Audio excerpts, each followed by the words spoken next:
et bienvenue à l'entrevue avec Valérie. Aujourd'hui, j'ai l'honneur d'avoir un homme qui porte plusieurs chapeaux. Il est le maire de la ville de New Richmond, le préfet de la MRC de Bonaventure et le président de la Société de transport du chemin de fer de la Gaspésie. Il s'agit éventuellement de M. Éric Dubé. Bonjour. Bonjour Valérie. On va parler du chemin de fer de la Gaspésie. C'était comme divisé en plusieurs secteurs. Le premier tronçon entre la Matapédia et Kaplan. Est-ce qu'il est fonctionnel, lui? Oui, lui, il a toujours été fonctionnel, je vous dirais en grande partie, sauf en 2020, là, quand on a eu les ponts à Cascapédia, Saint-Jules qui se sont fait briser par un embarque. Pendant 3 semaines, là, le tronçon n'a pas été opérationnel, mais depuis 2014, moi que je suis là, il a toujours été en opération. Ce qui nous a permis, justement, d'offrir le service pour l'Est de la Gaspésie en faisant du transbordement à New Richmond de produits. OK. Le tronçon entre Kaplan et Port-Daniel. Oui, le tronçon 2. Le tronçon 2. Comment ça avance, les travaux? Je vous dirais qu'on est dans la phase finale là, des travaux. Le ministère des Transports, qui est quand même le grand donneur d'ouvrage là-dedans, présentement, on se rappelle que l'objectif du gouvernement, c'était d'être rendu à Port-Daniel pour fin 2024. On est rendu là. Je vous dirais que les derniers travaux là, sont en train de se finaliser. Dans le secteur de Nucalai-Passepébiac, ils ont commencé à reposer le rail. Dans le secteur des Cap-Noirs, c'est une question de semaines avant que les travaux se finissent. Okay. Je vous dirais que l'enjeu, puisque ça a été convenu entre la Société de chemin de fer et le ministère des Transports, c'est que, dans le fond, on ne poussera pas à l'extrême pour finir les travaux là, tout cet hiver, vu que notre principal client sur le tronçon 2, c'est la cimenterie à Port-Daniel. Et eux autres ne seront pas prêts avant le milieu de l'été prochain pour être capables de charger des wagons. Okay. Fait on a convenu d'un commun accord que, dans le fond, le tronçon va être 100% opérationnel au début de 2025, un coup que la cimenterie va avoir fini ses travaux sur son site pour est-ce qu'on soit capable de faire le chargement de poudre de ciment directement à l'usine. Ça veut dire qu'à aller jusqu'à là, bien, on va quand même continuer de faire le transbordement jusqu'à New Richmond parce que nos installations sont toujours là et opérationnelles. OK. Le dernier tronçon entre Port-Daniel et Gaspé, comment ça avance? Là, il y a beaucoup plus d'enjeux. Le ministère avait il avait décidé, eux autres, de séparer l'ensemble du tronçon en 4 gros appels d'offres. Fait que dans le fond, il y avait à peu près une vingtaine de structures et de sites à aller faire des interventions majeures. Fait que là, le ministère avait dit, on va scinder ça en 4 appels d'offres, faire des plus gros appels d'offres. Il y en a 2 qui se sont donnés cette année.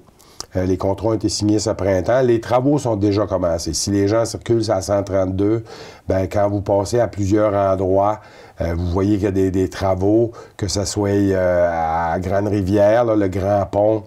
Il y a des travaux là depuis le début de l'année. Puis là, je ne connais pas toutes les places exactes, là, mais il y a des enrochements de protection qui ont déjà commencé.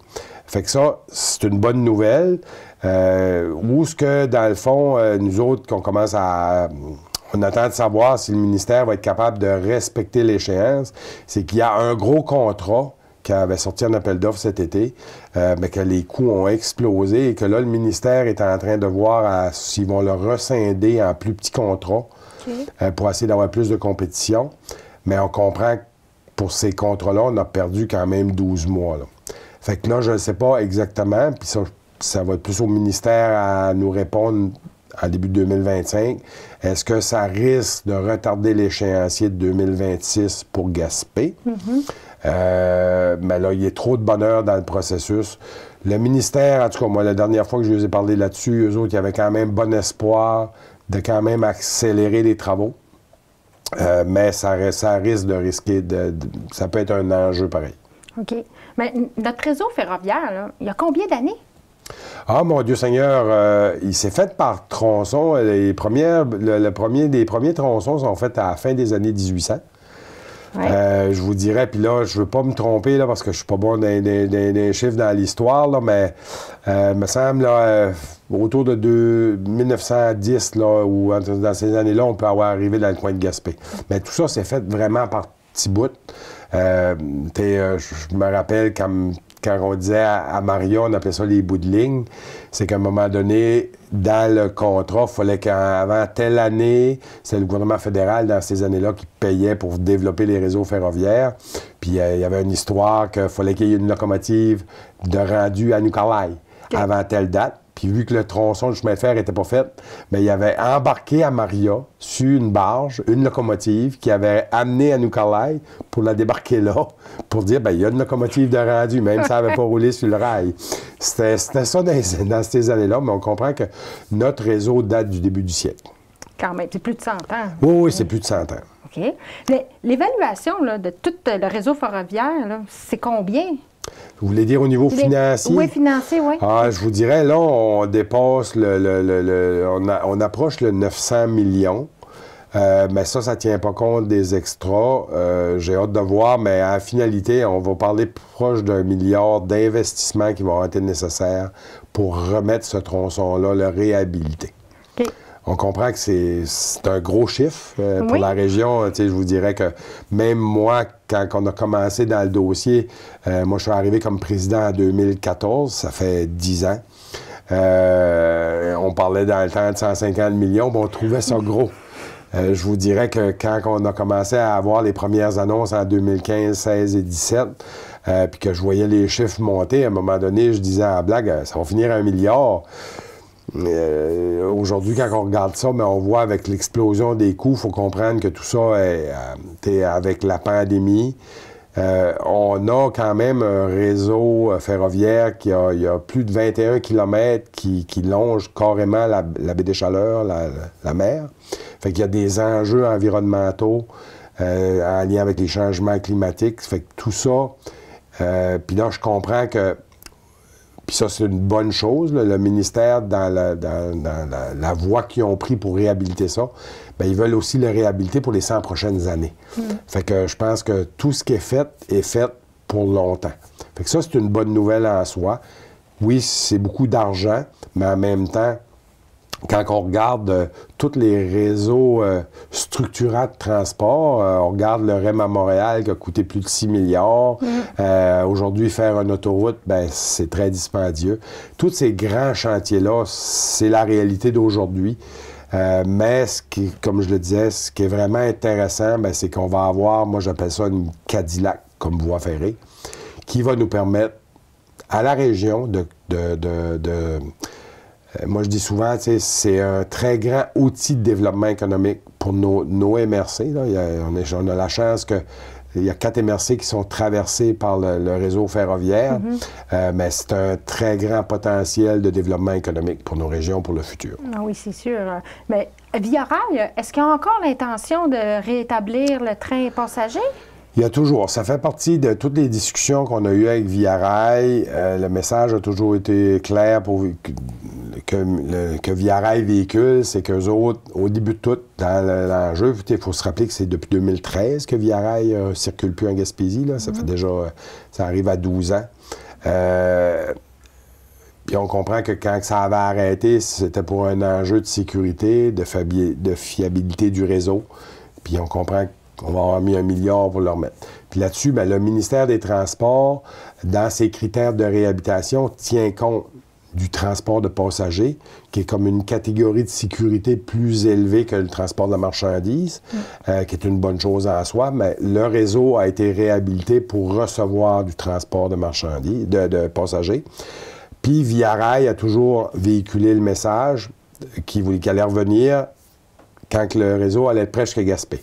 Okay. On a le ministère des Transports, parce qu'il faut se rappeler que la voie ferrée appartient au gouvernement du Québec, sont en discussion avec Via Rail depuis près d'1 an et demi. Depuis que l'annonce a été faite en juin de l'année dernière par la ministre des Transports à Gaspé qui annonçait le dernier 500 millions pour le tronçon 3. Ouais. Bien, ça venait concrétiser le fait que tout l'argent allait être mis pour réhabiliter l'ensemble du tronçon. Fait que là, on a rappelé à Via Rail, bien, votre promesse disait, bien là, ça va se faire. Fait qu'il faut que Via Rail se prépare. Puis ça, bien, cette responsabilité-là, il y a des discussions qui se font entre le ministère des Transports et la Société de chemin de fer a été invitée à ces discussions-là comme opérateur du rail pour voir comment est-ce que nous, les élus, on peut aussi faciliter le retour du train de passagers. Parce qu'un des enjeux que moi, j'ai discuté avec le PDG de Via Rail, les gens, on n'a pas à convaincre les gens qu'on veut le retour du train de passagers. Mais les gens qui l'ont pris par le passé, les plus âgés, qui se rappellent dans les bonnes années 70 et 80, comment est-ce que le service était merveilleux. Mais on se rappelle qu'au début des années 90, le service a commencé à diminuer. On est passé on avait le train à tous les jours, on est passé à 6 jours, on est passé à 3 jours, on est passé qu'il ne se rendait plus à Gaspé parce qu'il y avait des enjeux de temps. Parce qu'un des problématiques qu'on a, puis c'est quand les gens veulent un transport de passagers, ils veulent quelque chose de fiable. Puis ça, quand on dit fiable, bien, c'est deux choses. Il faut que tu sois capable de partir du point A au point B dans un temps prédéterminé. Qui fait que bien souvent, les gens se rappellent plus du fait qu'à chaque fois qu'ils prennent le train de Montréal pour revenir à Gaspé, bien, le plus loin qu'ils pouvaient se rendre, c'était à Noukala. Ils étaient obligés de prendre un autobus parce qu'il fallait que le train sorte de pêche parce qu'il était en retard. Fait que ça, moi, j'ai dit, ce que je souhaite, c'est que la journée qu'on va ramener le train de passagers, il va falloir donner une garantie aux citoyens qui va être fiable. Le réseau ferroviaire va l'être. Il n'y aura plus d'histoire de ne plus être capable de rouler aux bonnes vitesses parce qu'il y a trop de... Je vais dire le terme anglais des slow orders, c'est des ralentissements parce que si tu arrives sur un pont qui n'est pas en bon état, ben tu réduis la vitesse pour être capable d'avoir le droit de passer dessus. Mais ça, va tout être éliminé. Fait que là, on va être capable de faire Matapédia, Gaspé dans un temps raisonnable pour répondre aux attentes des gens. Parce que si ça prend 12 heures de Matapédia à Gaspé, les gens vont dire, ben, ça n'a pas d'allure de prendre le train, là. Je fais ça en auto en 3h30. Fait que, tu sais, c'est un peu tout ça que Via Rail aura à rebâtir. C'est là que nous, les élus, on a offert aussi notre service pour comment est-ce qu'on va promouvoir le retour de tout ça quand Via Rail va être prêt. La Société de transport de chemin de fer de la Gaspésie, vous êtes à la recherche de financement pour un train touristique. Oui, ça, on a déposé un projet. Les gens, il faut se rappeler qu'on a déjà un équipement touristique qui était le train L'Amiral qui faisait le transport de Gaspé à Percé à aller jusqu'en 2013, jusqu'à temps qu'on a arrêté de circuler. Là, nous, on a relancé une étude ce printemps pour voir justement la faisabilité de relancer un projet de train touristique. L'étude a été concluante, puis l'étude, la société, on a investi pas loin de 80 000 pour faire cette étude-là. Puis on l'a faite sur plus grand que juste Gaspé-Percé. On voulait savoir s'il y avait du potentiel dans Baie des Chaleurs et on a même poussé notre ouverture jusqu'à Rimouski en disant, est-ce que de Rimouski à aller jusqu'à Gaspé, il y a un potentiel au niveau économique du train touristique. Puis là-dessus, c'était pas pour venir prendre la place de Via Rail, parce que Via Rail, c'est pour des longues distances, et un train touristique, tu ne fais pas rouler ça de nuit. Là. Un train touristique, c'est de jour, quand les gens peuvent regarder par les fenêtres puis voir la beauté du paysage. Fait que l'étude a été très concluante. On avait trouvé un équipement qui aurait été vraiment le meilleur pour notre projet, qui était de faire l'acquisition d'une douzaine de locomotives automotrices, des communément appelées des bodecars en anglais. C'est des wagons qui peuvent se déplacer tout seuls sans avoir une locomotive standard, une génératrice et tout ce qu'il faut.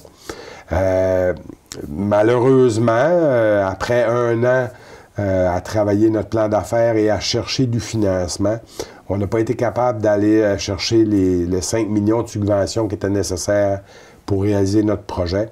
Fait que là, on a été obligé de mettre, parce qu'on avait mis une option d'achat sur les équipements qui étaient au Vermont, on a été obligé de mettre un haut dessus et de dire, ben, regarde, on ne sera pas capable à court terme.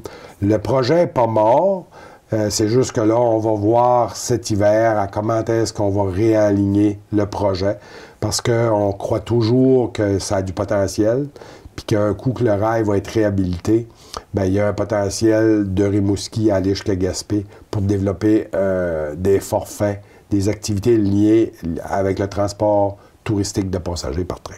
OK. Mais je vous remercie beaucoup, M. Dubé, d'avoir pris le temps de partager avec nous. Ça me fait plaisir. Alors, merci d'avoir été des nôtres. Ceci conclut l'émission avec l'entrevue avec Valérie. On se donne rendez-vous une prochaine fois.